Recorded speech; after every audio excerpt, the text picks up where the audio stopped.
Thank you. Good afternoon, everyone. Um, Thank you for coming.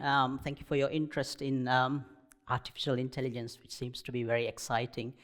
Everyone is talking about it. So, my name is Hassan Ugail. I'm a professor of visual computing at University of Bradford. I also lead a big lab at university looking at essentially these days AI, but mainly I'm interested in actually looking at images, video, and trying to understand it, or trying to teach the computer how to understand, analyze what we see in the real world. And of course, I'm going to be talking quite a lot about human faces. The reason is I have been interested in human faces for the past 20 plus years, but also because human faces, we interact with human faces a lot. In fact, the most common object that you will see in your entire life, the most common object that you will interact with your entire life are faces. So therefore, it's very, very interesting to understand and to study faces. And one of the challenges that we do is we actually subject AI or machine learning algorithms to understand and to recognize faces. I know facial recognition is very controversial, but it's something that has actually added quite a lot of value in AI these days. So let's start with something very simple, I would say. You probably know this person. I mean, I haven't really actually shown this person's face properly. Anybody? Any guesses? No? Any other guesses? Barack Obama. Yes, it's Barack Obama. But how do you know? None of us have actually physically met Barack Obama. We have seen his face on TV probably. But the whole point here is that even a very small part of human face, if we actually subject to, we can recognize it very, very quickly. In fact, we have very special parts in our brain to actually process faces. One experiment that they do is they try and actually put basically as sensors trying to understand what parts of the brain actually lights when you see objects. And there are specific parts in the human brain when you see faces, especially certain faces, it lights up. So we must be very, very good at face recognition. I mean, you have recognized Obama just by looking at his eyes. So we must be very, very good at face recognition. Now, the idea that we have is we try and teach computers or AI or machine learning algorithms to probably train these algorithms to try come in par with face recognition or even do better than humans. Now, it's possible. Actually, most of those face recognition algorithms that we have these days are way better than humans. I will show you some examples, and I will also explain you some of the case studies that I've come across, which actually showcases very clearly that machines are actually better. So, the story of face recognition, as far as I'm concerned, goes really long way. So this is back in 2002, when I started my academic career. We started looking at this face recognition problem. So we were looking at 3D face recognition. 3D face recognition still doesn't actually exist in the world, but we were actually looking at this. So what we were looking at is we were projecting essentially light on the face and trying to infer whether we can recognize an individual or not. In fact, we had a prototype back then, and we took it to Heathrow Airport to try and trial it. So we said, we can actually do face recognition, we can actually do your passport control through this system. It was a little bit crazy. But we went, and then they said, okay, give us a try. You have 1 minute, less than 1 minute per person. If you can demonstrate, we will look into implementing this. Of course, we couldn't do it because it was so hard. It was actually light projecting on the face and then trying to identify the 3D facial shape. But that was back in 2002. We learned quite a lot of lessons. This was probably a failed project, but we learned quite a lot of lessons on how human faces work. So for example, one of the things that we learned in this project is 3D face recognition is very, very powerful. If you have identical twins, you can use 3D face recognition to actually identify. So for example, if you take the symmetry profile, which is the line that divides the face into two halves, if you projected it, if you actually plotted it in 3 dimensions, this line is actually unique. This is unique to every single human being on this planet, even identical twins. If you take 2 twins, and then plot this symmetry profile, they are unique. In fact, these days, it's actually implemented on your iPhone. When you look at your iPhone, and then you try to do, I don't know, you're trying to get into apps or try to do some bank transactions or whatever, what happens is actually it takes a picture, but it also projects an infrared to your face, and then it infers your 3D facial shape. And that's why identical twins, if you have identical twins, they can't actually lock each other's phones. That's probably why. So these things have been actually implemented. In fact, it's not just the faces. We have, everything that we have on our body are actually quite unique. So here's a video that you're looking at a video of my face, and I'm specifically looking at the forehead, that part that's actually marked in there. And I am running an algorithm on that video, and I'm inferring essentially my blood pressure from that video. Now you might be thinking, how can you do it? It's impossible to actually look at somebody's face through an algorithm or through a video camera and try and infer their blood pressure. Actually, it's very easy. The way we do it is this. Okay, so when you have blood flow on your face, there's quite a lot of blood flow going ahead. If we take, let's say, 24 frames of video, and then if you actually look at each frame and then try and analyze, which is what the computers are good. The computers are very good in analyzing, do detailed analysis. So if you look at one frame to the other, you can see very slight changes in the color pattern. That is due to the blood flow on your face. So if you can then try and start implementing an algorithm, you can very easily implement a very nice algorithm to try and infer your blood pressure. So this is just an example of some of the things that we can use machine learning, AI, to kind of do face analysis.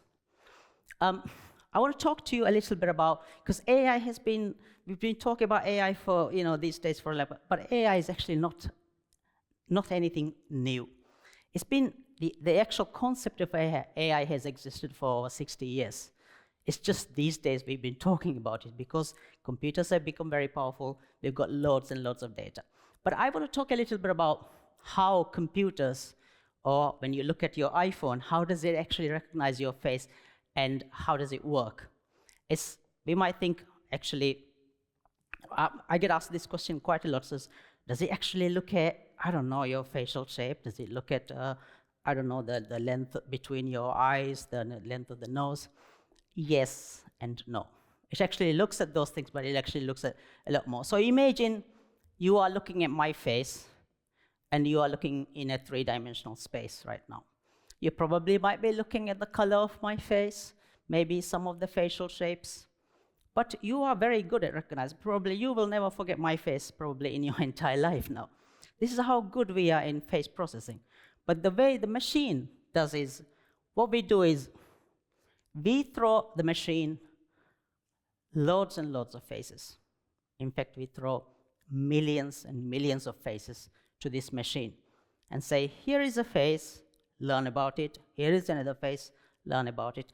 And you throw millions and millions. Of course, computers are very good at taking millions and millions of faces and understanding it very quickly. So we take a big, huge data set of faces, and then we throw these into the computer algorithm. The computer looks at various aspects of the face. So it will take the color features, we call. So the colors, it can probably take about 300, 400 dimensions of colors, because we have various hues and tonal values and so on of colors. So it will take the color space, it will take the shapes, it will also take the texture, it will also take a lot of other things like the ratio of the nose length to the mouth width and so on. Many, many, many features. In fact, if you are looking at my face in 3 dimensions, the AI, the machine learning, is looking at about 4,000 plus dimensions. So you can imagine how powerful it can be. It can actually dissect these images and try and distill a quantifier that it represents. In fact, what it does is, it extracts these, what we call features, and then it can boil it down to roughly about 28 numbers, 28 decimal numbers. And those 28 decimal numbers are unique to every human being. And what we do is we extract those 28 unique numbers and we store them. So when you walk through a passport control, for example, take your picture, passes through the algorithm, extracts that 28 numbers, and that's all we need. We have your facial information. And the next time you come in, we can take a picture and then run those 28 numbers against that picture and then see if they actually match or not. That's how we run this. So that's essentially how we train these machine learning algorithms. So essentially, you have a lot of data, millions and millions of faces. So a question arises, how do we actually get hold of these millions of faces? And how do we train these things to try and make sure this is so accurate? If you're curious about AI, there are actually two types of AI. One is what we call generative AI, and the other is what we call predictive AI. I work mostly in the space of predictive AI. So predictive AI is, let's say you have a database of fingerprints in a database. You train it, and then you have a new fingerprint coming in. You test whether that fingerprint actually belongs there or not. Now, you can have 1 billion fingerprints in the database, so it's not something a human can do. So that's what we call predictive AI. And this is what even face recognition, when you go through passport control, when you look at your iPhone, and then lets you into bank account, those are predictive AI, okay?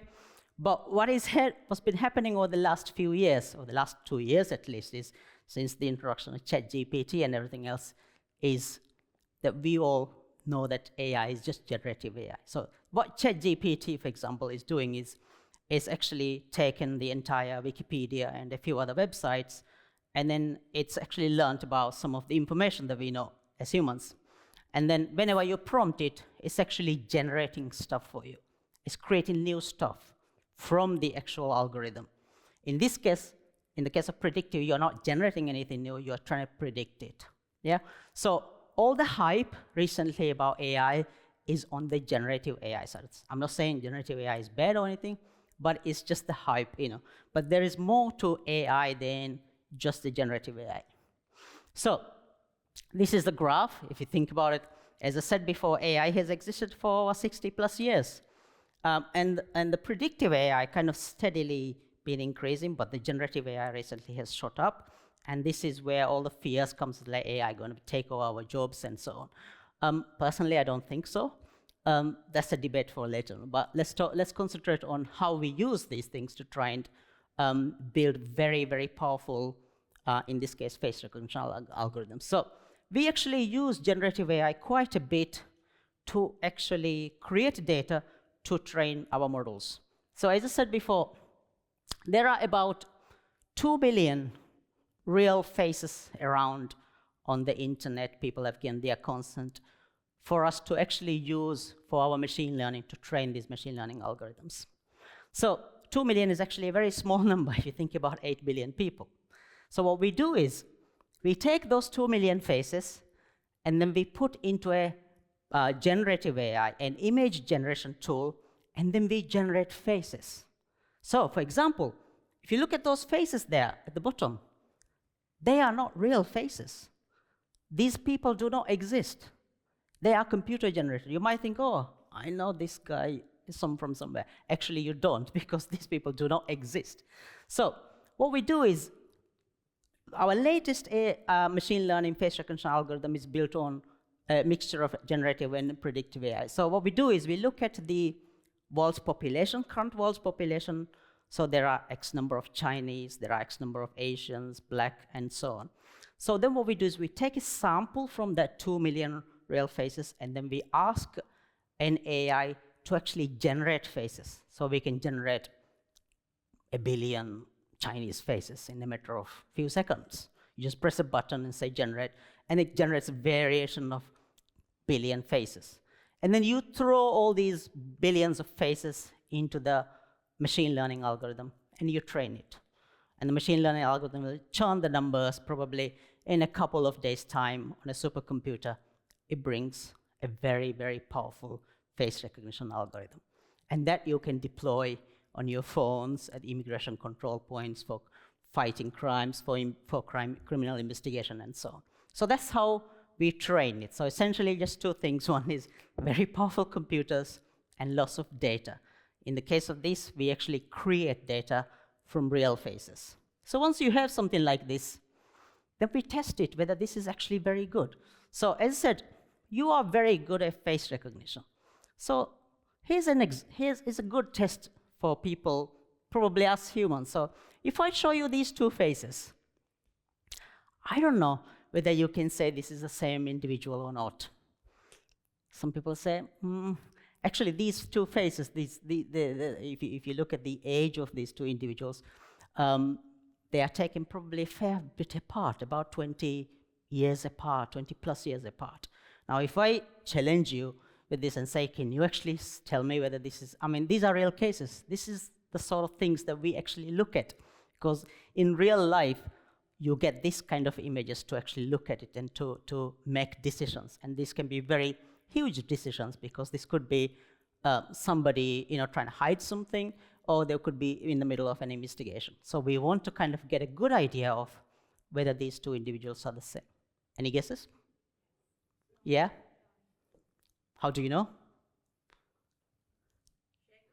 Okay, shape of that's very good. So, yeah. Some people, for some, it might be very difficult, but yes, they are the same individual. Actually, if you actually run our AI algorithm on these as it is, these are kind of blurry faces.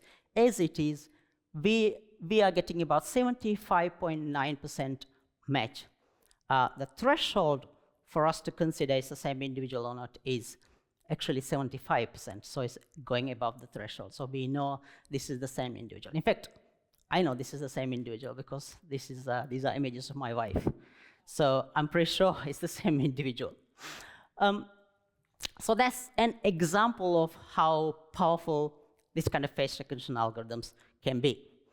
Again, we're not trying to actually replace human beings here. All what we're trying to do is we're trying to actually provide guidance. So imagine, in this case, you might have millions and millions of faces in a database. In fact, we are working with Dubai Police, for example. They have 100 million images, 100 million faces in their database. And then what they want us to do is somebody typing a PIN number in a cash machine, you have a grainy CCTV image, probably just their eyes. And they want us to run that image over that 100 million and then pull out the ones that are more likely to be that person. Now that's an impossible task for a human. If it's going through the 100 million to start with is an impossible task. So that's the sort of thing that we're looking at. Okay, that might be slightly easier. Let's run something else. How about this? Again, we like to try our algorithm, trying to see, where are the kind of limits of this. Any guesses? Is it the same individual or not? Yes. No. Some people are not sure, yeah? I don't know why people who say yes. Why? Is there a reason? Is it just because you think I'm just going to put two people with the same, But these are very real cases. Again, these images are taken years apart. Actually, it's the same individual. It's very, very hard. If you look at the eyes, also, the eyes are not quite representative. But if you look at the entire face, you can see they are the same individual. But the point is, when we run our algorithm on just those facial parts, you can see the matching rate is about 80.58%. So it's actually quite powerful, if you can imagine, running these kind of things. So let's run some more examples. So here's a good example to actually run the algorithm. So in the middle is the late queen. Also around are images of the late queen. So you can see probably, okay, this is probably not fair, because if I just showed you, for example, that image like that and say, do you think it's the queen or not? That might be a very, very hard thing for us humans to actually identify. But our algorithm comes out, it's 77.2%. And if I take that particular image, for example, again, it's very, very hard.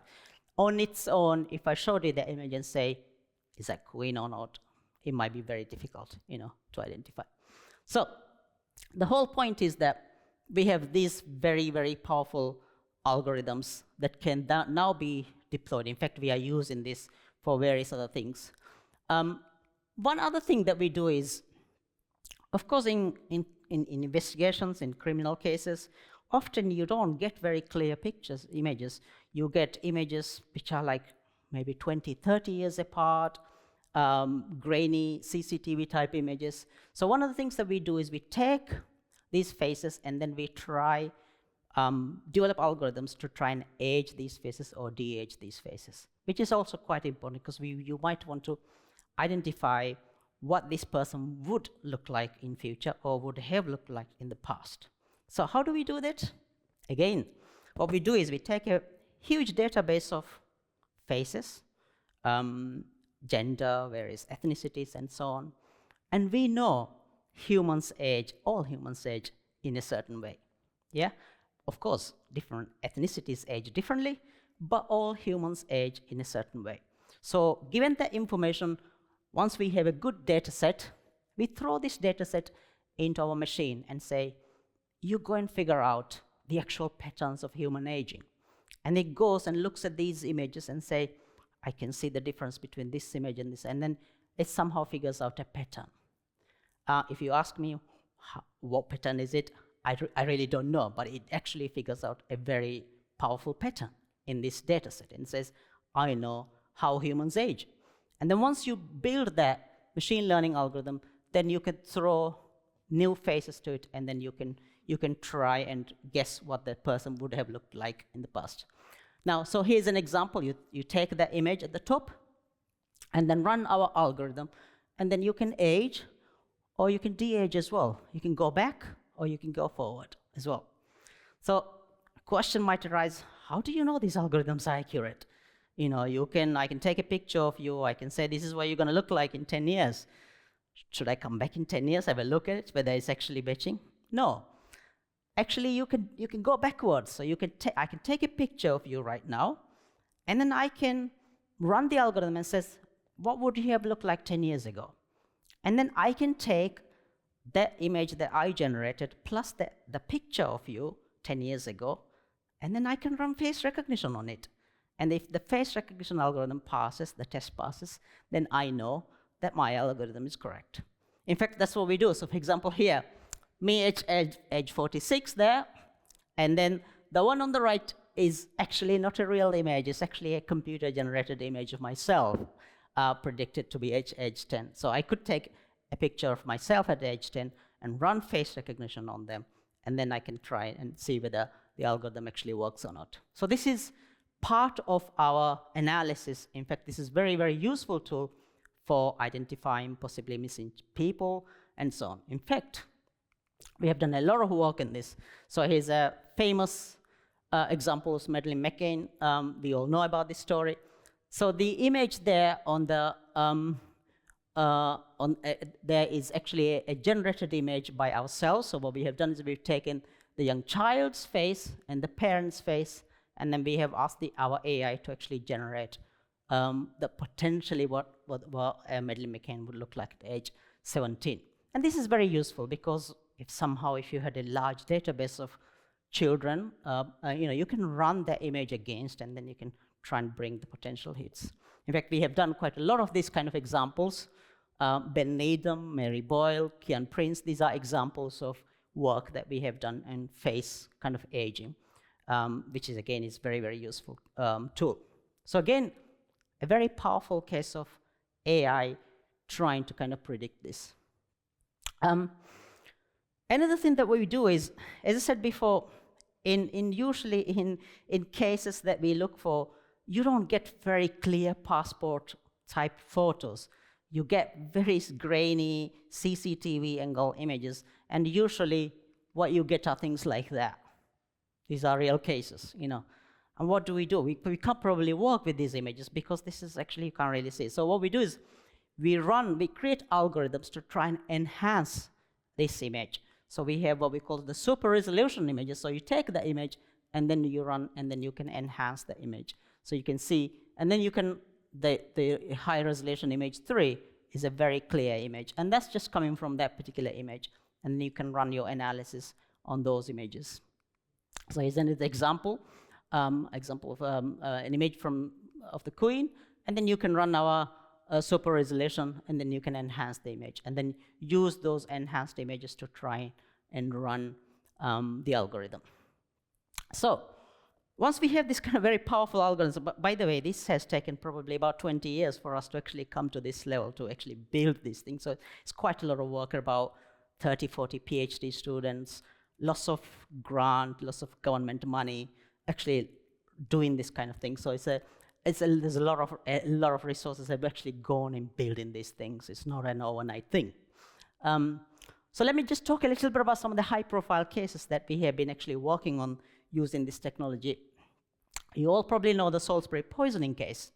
So I was personally involved in actually looking at some of the images or some of the images of people who are suspects in this. So here's an example. I was given these two images by Bellingcat and said, is this the same individual or not? So the question arises because these two pictures are taken from two passports, supposedly two different passports, two different names. So essentially, this individual had two identities, if it's the same individual or not. And importantly, they are taken like 15 years apart. So one is Mishkin, the other one is Petro. So the question is this the same individual or not? And when we run our analysis, interestingly, we get very high probability that this is the same individual. And this is one of the suspects of the Salisbury poisoning case. And in fact, with other information, they were able to actually identify it's the same individual with two different identities, essentially. So again, running the face recognition on this, we were able to identify. And in fact, we were able to identify a few others who were involved in the Salisbury poisoning case using our facial recognition algorithm. Here's a very interesting case. The person in the middle is a suspected Nazi war criminal. And apparently he was given immunity in this country. He actually lived later a part of his life and died in this country. So I was contacted by BBC a few years back with some very old reels. Those images that you see at the top around are those images that came to me, and BBC were, the reporters that they were said, we feel like there is actually an individual that might be of interest, who might be actually, featured in other places. So what we did was we actually ran those images against the one in the middle, and we were able to actually identify this individual very accurately using this technology. As I said, obviously this individual has died now, but for whatever reason, he was given immunity in this country and he lived in this country. But there are the images that are around, these are footage from World War II, some 50 plus years ago, and you can see we can run those against that image, and then we are able to identify that. So there is I think there was a documentary about it as well. So there's quite a lot of news coverage around that as well. So that's another very high-profile case. Just using our technology, we were able to identify. This is another example. You probably might have heard of the case of Jamal Khashoggi. So again, I was contacted by people these are CCTV images which were captured at Turkish airport, where they were actually, apparently, supposedly, they were fleeing. And we were able to, again, identify the individual by just running the face recognition through our algorithm. So as you can see, these are quite high-profile cases. So there shouldn't be really any room for kind of errors in running these algorithms. Again, we are not saying 100% this is the same individual. We're giving a probability that it could be the individual or not. Let me talk a little bit about some of the things that we are currently working on. So, by the way, face recognition is almost a solved problem, okay? As far as computer scientists, people who are working in the AI space are concerned, we feel like face recognition is almost a solved problem. When I say solved, I mean you take a passport picture, You put in your passport, you go through passport control, and you can be identified quite accurately. In fact, it does better than any human, I would say. In fact, I have a very interesting story. So I had about a month ago, I had a colleague coming from Vienna. So accidentally, what happened was, when he was coming, he took his son's passport, and then he checked in from Vienna airport. Somebody actually, physically, a human, looked at his passport, put him through on the aeroplane. He came to Manchester. He went through the electronic gates. He put his passport through. He looked at the camera. It says, no, you're not the same individual. And then obviously, you know what happens. If that fails, you go through a queue. So he went through the queue. Someone at the counter looked at this passport, looked at his face, and said, no problem, go through. My colleague did realize he was actually taking his son's passport at this point. And then for some reason, he looked at his passport. He only realized he's actually taking his son's passport. So it's a genuine mistake. But the point I'm trying to make is actually, even through two humans, two or maybe more, I don't know, because boarding pass, at the boarding point also somebody actually looks at your passport, I suppose. But anyway, even through a number of human being checks, and these are professionals, by the way. These are not just everyday people. They are people who are trained to look at the passport and your face and then verify you. Even through them, but the electronic gate was the only thing that was holding. So that's what I'm saying. That the past, even in that case, we can demonstrate very clearly that face recognition using AI is a lot more powerful. Again, I'm not saying we replace the human beings, but it's an interesting example. So what we are doing at the moment is we're building this tunnel called the biometric tunnel. So this is the future of travel. This is the future of passportless travel. Our argument is this. So why do you need a piece of paper to actually prove who you are? I don't think you don't need a piece of paper, a passport, to prove who you are. You've got your face, you've got your fingerprints, you've got your voice, you also got the way you walk, your gait. These are unique things to you. And if we can enhance that, it becomes very, very easy. In fact, we humans embrace things which are very easy for us. That's why you look at your phone and you do transactions. You trust that system because it's easier in a sense.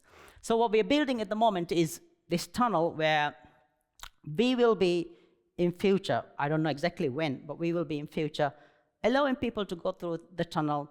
And once you go through the tunnel, we can actually take all your biometrics and we can register you. And that's a one-time thing.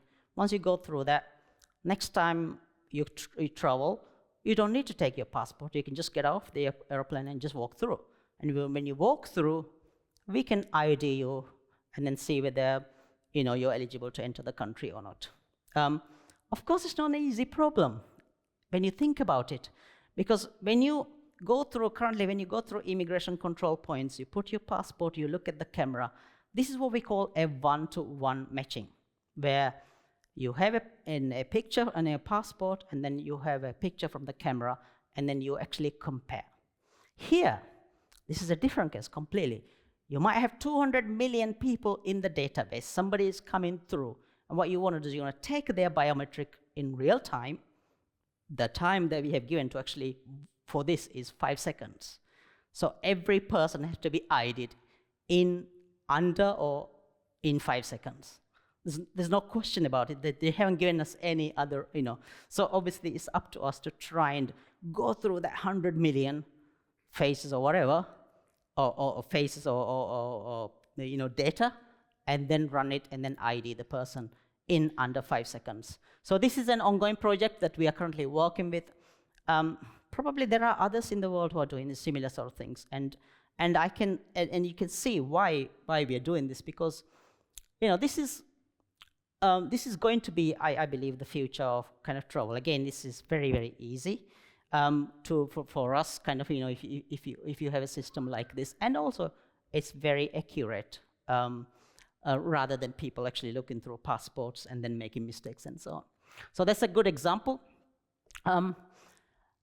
Let me just, let me just, before I finish, I want to just talk a little bit about some of the work that we're doing. I mean, you probably have seen this infamous video of Bill Clinton giving an interview about his affair with Monica Lewinsky.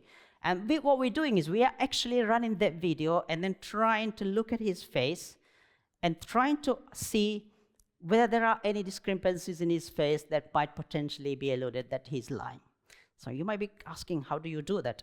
Actually, when people lie, there are certain things that happens in your face. One thing that happens is there is a flurry of blinks that happens right after you lie. So you can try and look at those signs. There's also things like facial asymmetry. So when you look at the face and then divide the face into two halves, one half may be a happy part and the other half might be angry and so on. So you have these facial asymmetries. So you can throw all these things into the machine and the machine can try and identify, potentially whether you're lying. So these are some of the things that kind of, again, we are working on in terms of kind of building these systems to try and ensure. And the heart of this is, of course, machine learning. And over the last, everything has changed since 2012 because of the power of computing and also the power of some of the data available. So what we're doing is we're using this, we are building these systems and then trying to kind of, make sure that obviously criminal investigations are quicker, can be done very quick, and it can be done safe. In fact, if you think about Salisbury poisoning case, there's about 4,000 hours of CCTV images. They didn't have AI, by the way, when they actually went through those CCTV cameras. It took them 2-3 months physically looking at them. If they had an AI system running through, it probably will be a half-an-hour job. If you had all the video, you ran through, and then you can just do face recognition on them. These days it's possible. It's still not implemented because these things take time to do. So anyway, I think I've given you an idea of where the kind of, this kind of criminal investigation or fighting crime using AI. I've only talked about only one aspect, which is face recognition, but I think it gives you an idea of the power of these systems. And of course, there are some controversies also around it. But as a scientist, I am personally interested in solving these kind of big problems.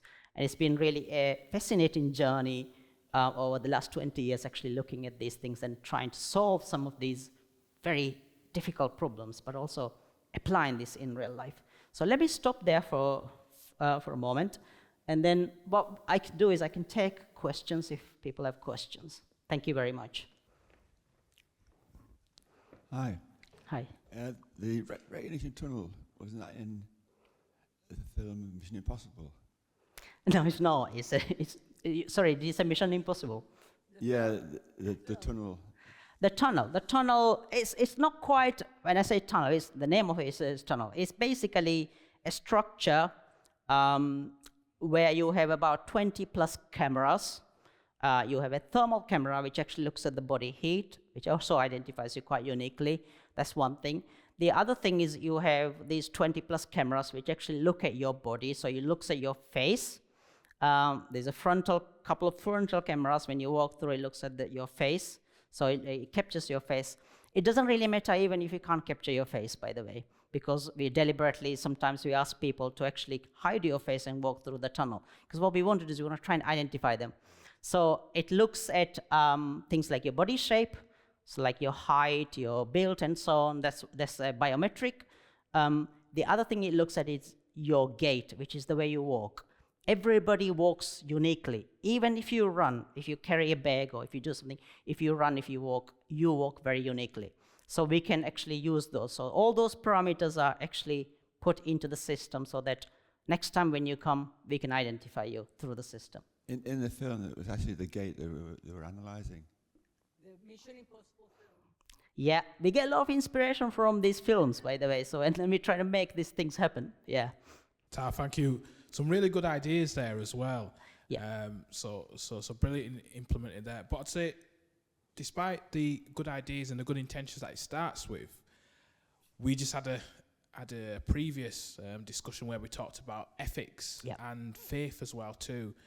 And in relation to fighting crime, I think my main concern is after a good idea has been implemented, who then monitors the ethics of it? Because we've got human error, say, for instance, from the stop and search, where there's been unconscious bias, racism, etc. So how then can you differentiate and ensure then that the people programming AI and AI isn't used to do the exact same thing of what human error or human biases is? Yeah, absolutely. So this is a very good question. So in the case of face recognition, I think a lot of these issues are kind of solved, I would say, because the data sets are transparent, the data that we use to run, and also the experiments. So we run very intense experiments. We run thousands and thousands of experiments on this. We just want to make sure that these things work. I know, actually, face recognition is a very controversial. In fact, I think it was back in 2016 or 2015, there was a very damning news article about South Wales police actually trialing face recognition, and it was, I don't know, 50% inaccurate or 80% inaccurate. I don't know how you do it, because if you flipped coins, you can get 50%. So I don't know how they did it, but that actually kind of damaged the entire, our view of face recognition, for example. So some of these things in the media also twist things.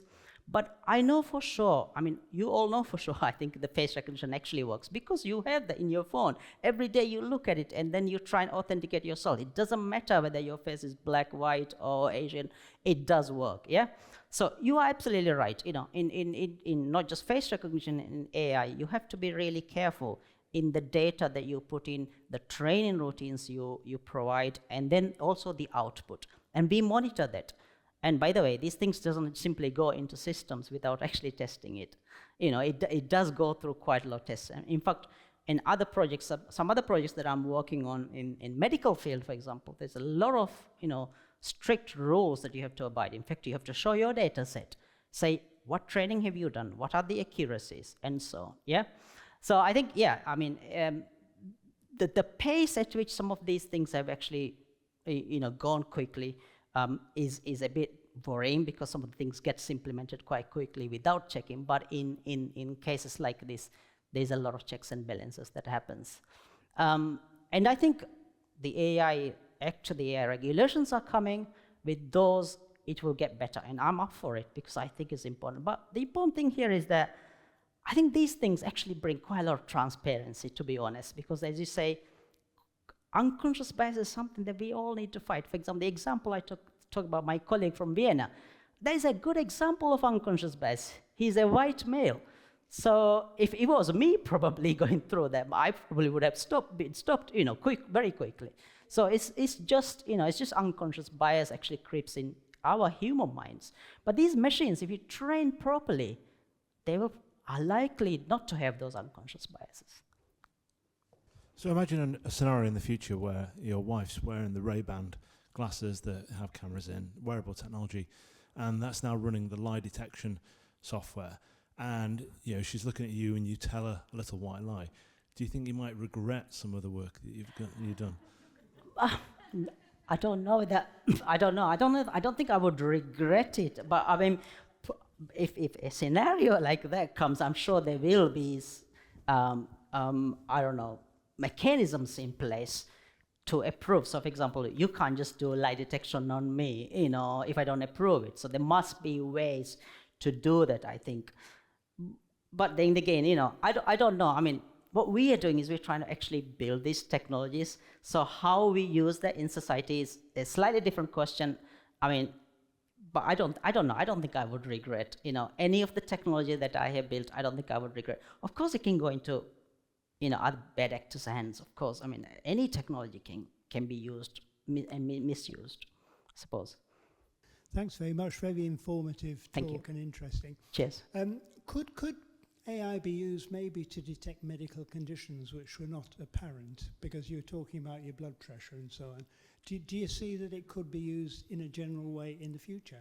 Absolutely, I think, yeah. So for example, what we're doing is one of the things that with the advent of AI, one of the things that are happening is actually collection of data. So we're collecting a lot of it. So if you're wearing an Apple Watch, you're collecting a lot of data about yourself. And if you're able to then analyze it, you can see some small minor anomalies and things like that. You can actually kind of profile it. So one of the things that might, I think, in future would happen is all this data that we collect about ourselves, if we use it properly, then it can be actually very, very valuable, for us. In fact, the way I see the world is, what last maybe, 10, 12 years, what's happened is all these social media apps like Facebook, they've actually understood how to tap into our inner self, essentially. Before that, it wasn't available. So they, by having this big network, they were able to actually identify what person X likes, what person Y likes, and they target things accordingly to these people. This is what's happened. And all this shadow work and everything that comes along with it is kind of, if you think about it, I don't know whether it's good or bad, but we have this tendency to do these things because, they tap in right into our psychology and then try and use that. So I think if we use it in a good way, so if we actually collect this data for ourselves, our biometrics, our health and data, so it can be very useful data if we throw then these data into machine learning algorithms and then train it. I think it can be very, very useful. In fact, I think the way the world is going is probably, you have AI now, you have general kind of AI, you have Chat-GPT, you have other things, which are kind of helpful in some senses, but it's not quite helpful to me the way I want it.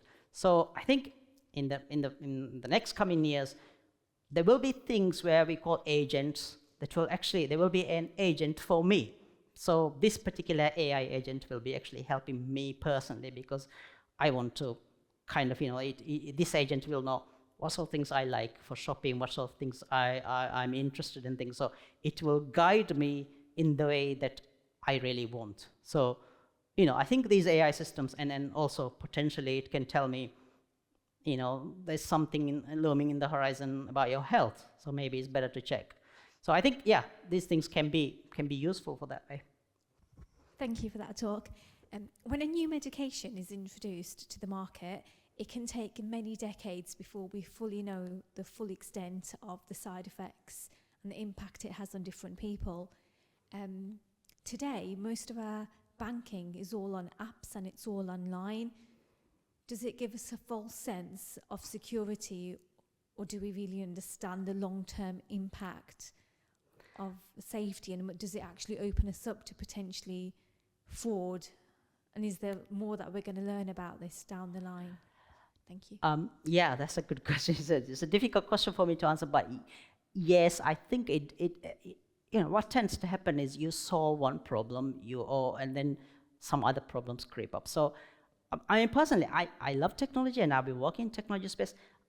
Personally, if you ask me whether technology has actually helped humanity or not, I don't know. I'm not 100% sure. So for example, just to give you a very simple example, we have these supermarket checkout points. You go there, you fiddle with it, and then you pay, and then you go, yeah? I am doing a lot of work that somebody else did, and this is what we call shadow work. God knows how much of work you are doing on your app when you go into bank account, someone else must be doing. So all these things actually creep in the form of technologies, which actually gives the impression that it's actually helping us. I'm not 100% sure whether it's actually helping us or not, because if you sit down and think about, maybe, 50 years ago, the amount of work you did, and now you did, the amount of shadow work you do, I'm sure it will be like 10, 20-fold. And nobody's paying you to do that, by the way. Nobody's paying me to actually, do the supermarket checkout. They have actually replaced the person who was there. So I think the question here is that actually introducing these things, yes, it does give you the impression that it's secure and safe, but maybe there is somewhere else there is a loophole that somebody might exploit, I think. I don't know whether that's a good answer or not. Yeah, those are my thoughts.